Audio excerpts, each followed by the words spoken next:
A traffic stop that changed a life. It was a cold winter evening, and Officer Ryan Carter was patrolling the quiet streets of Greenfield, a small town nestled in the heart of the Midwest. The roads were slick with frost, and most people were already home, curled up by the fire. Ryan had been on the force for 10 years, and nights like these usually passed uneventfully. But this night would be different. As Ryan drove down Maple Avenue, his headlights caught the faint glimmer of a car parked awkwardly on the shoulder. The taillights were dim, and the vehicle seemed out of place. He slowed down, his police cruiser's engine humming softly as he approached. The car, an old beat-up sedan, was barely holding together.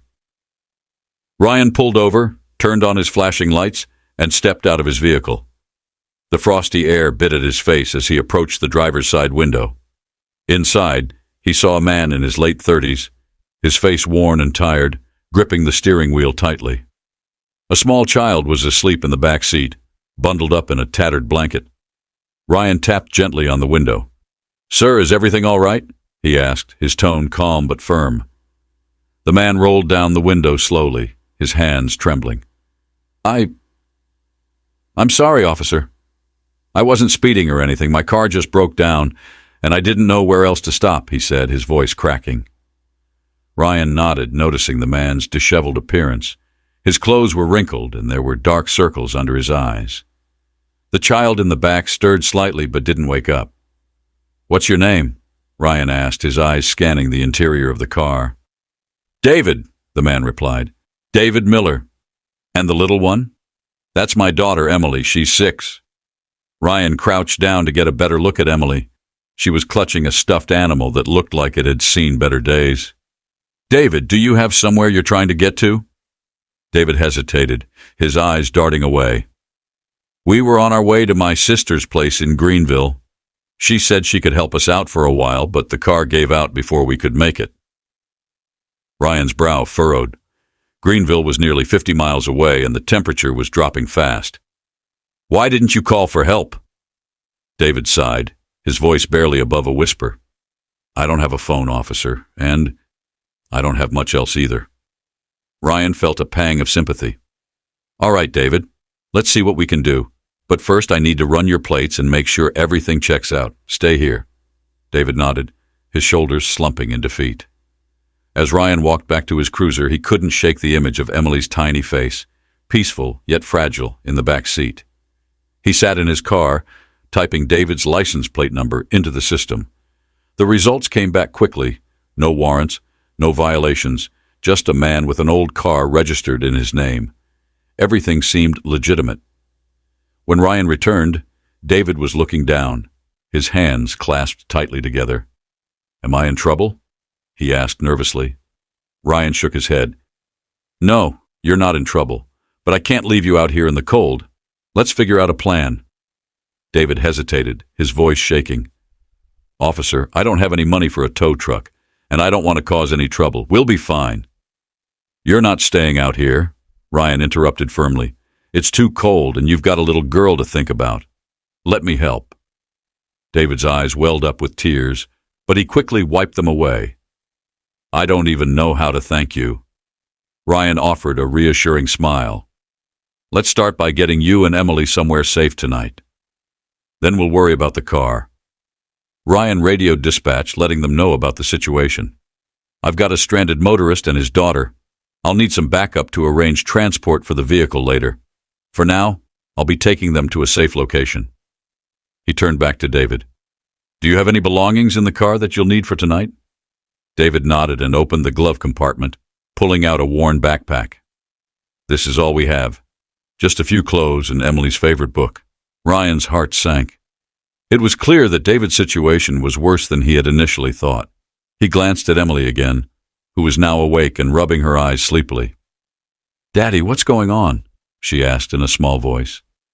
David knelt by her side, brushing her hair gently. "It's okay, sweetheart. The nice officer is helping us. We're going somewhere warm." Emily nodded, clutching her stuffed animal tightly. "Okay." Ryan helped them into the back of his cruiser, making sure they were comfortable. "I'm taking you to the shelter downtown. They'll have a warm bed and a hot meal for both of you tonight." As they drove, David stared out the window, his hands fidgeting nervously. "Officer, I didn't mean for things to end up like this," he said softly. "I used to have a steady job and a home, but when Emily's mom left, everything fell apart. I lost my job trying to take care of her and, well, here we are." Ryan listened quietly, his grip tightening on the wheel. He had heard similar stories before, but something about David's tone, a mixture of guilt and desperation, struck a chord. "I'm sorry you've had to go through all that," Ryan said after a pause. "But it's not too late to turn things around. You're doing the best you can for your daughter, and that matters." David nodded, his eyes glistening with tears. "I hope so. She deserves so much more than this." When they arrived at the shelter, Ryan walked them inside. The staff, a group of kind-hearted volunteers, greeted them warmly and began setting up a room. Emily's face lit up when she saw the cozy bed and the small pile of toys in the corner. "Thank you, officer," David said, his voice trembling.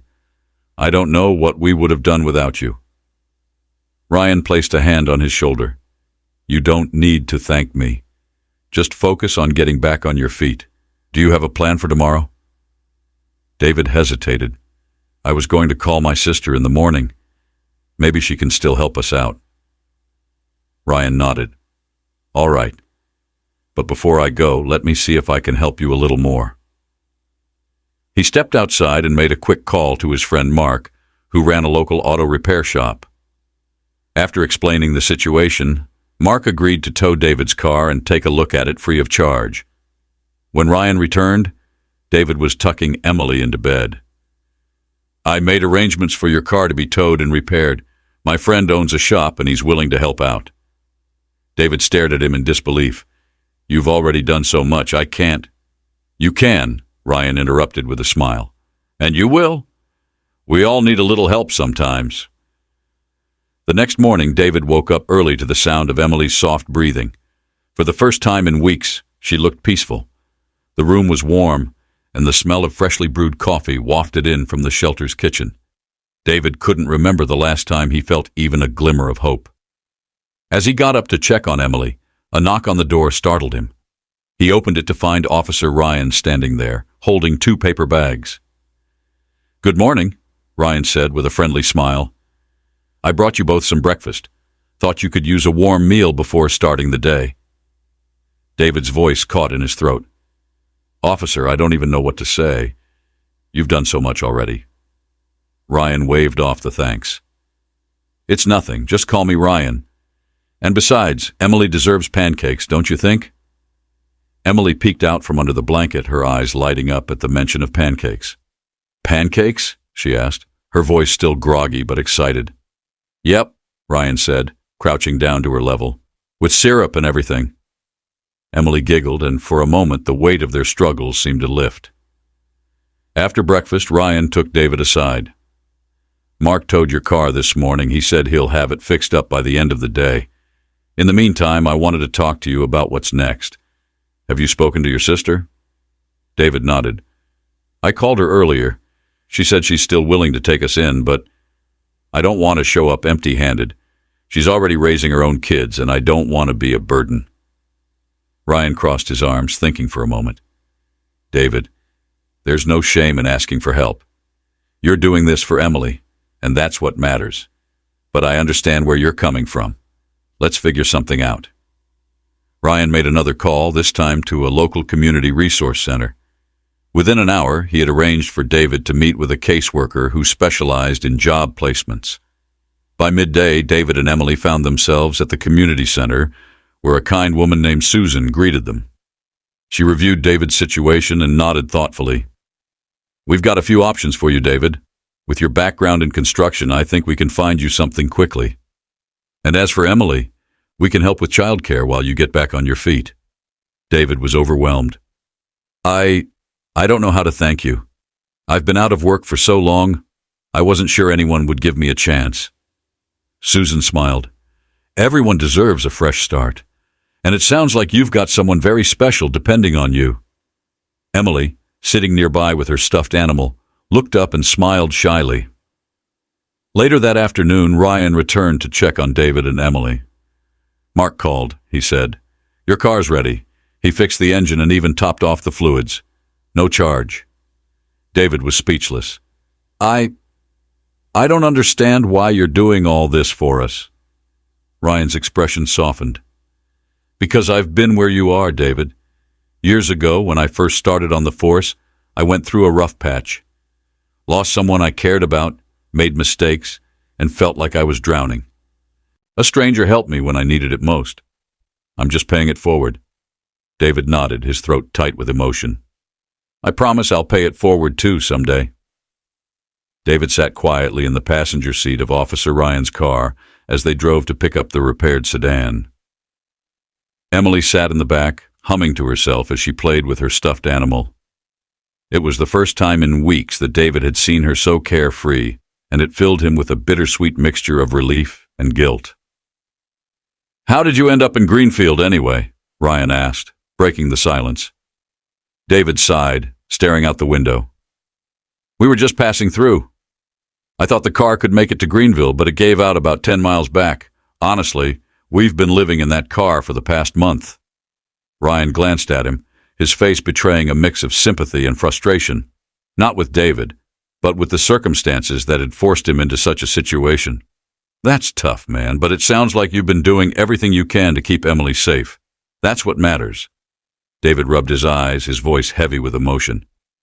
I feel like I've failed her. She deserves a warm bed, a stable life, and parents who can give her everything. I'm trying, but it feels like the world keeps knocking us down. Ryan kept his eyes on the road but spoke firmly. You haven't failed her, David. You're still fighting. You could have given up, but you didn't. That says a lot about the kind of father you are. David didn't respond, but Ryan noticed him sit a little straighter, as if those words had planted a small seed of hope. When they arrived at Mark's repair shop, the old sedan looked almost new, cleaned, polished, and running smoothly. Mark greeted them with a big smile, wiping his hands on a grease-stained rag. There she is, Mark said, gesturing to the car. She's not going to win any beauty contests, but she'll get you where you need to go. David stared at the car, his eyes misting up. Thank you, he said, his voice barely above a whisper. I don't know how to repay you for this. Mark waved him off. No need for that. Just pay it forward someday. Emily tugged at Mark's sleeve, her big eyes looking up at him.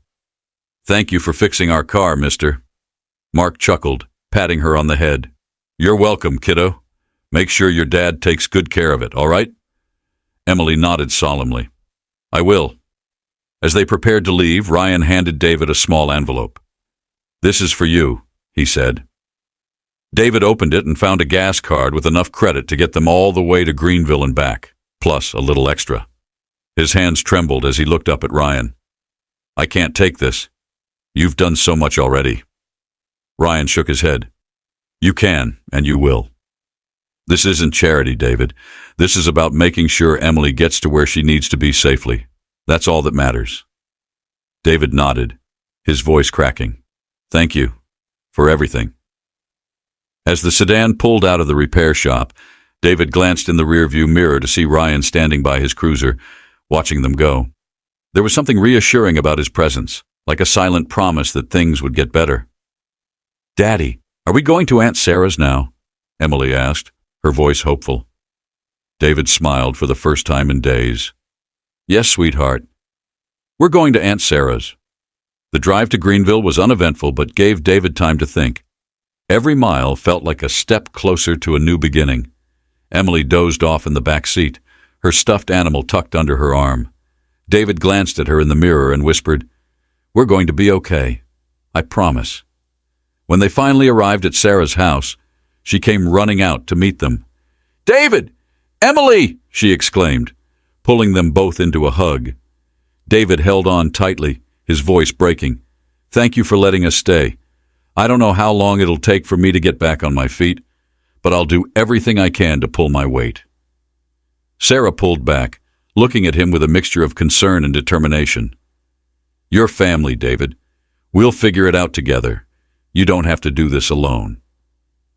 Over the next few weeks, things started to turn around. With the help of the community center, David landed a job at a local construction company. It wasn't glamorous, but it was steady work, and it gave him a sense of purpose. Emily started school and quickly made friends, her laughter filling the house once again. Ryan checked in on them occasionally, always with the same reassuring smile. One day, he brought a small gift for Emily, a new stuffed animal to replace the worn one she had been clinging to for so long. "This is Officer Fluffy," Ryan said, handing it to her. "He's here to keep you safe." Emily beamed, hugging the toy tightly. "Thank you, Officer Ryan." David watched the exchange, his heart full of gratitude. "You saved us, Ryan. I don't know where we'd be if you hadn't stopped that night." Ryan shook his head. "You saved yourselves, David. I just gave you a little push in the right direction. The rest was all you." Months turned into a year, and life continued to improve. David saved enough money to move into his own apartment, and Emily thrived in school. Every now and then, David would think back to that cold winter night and the officer who changed their lives. One day, as he watched Emily playing at the park, he made a silent vow. "Someday I'll pay it forward, just like Ryan did for us." Thank you for watching and listening to the complete story. Subscribe us now for timely updates about our new, interesting, emotional, and life lesson stories like this.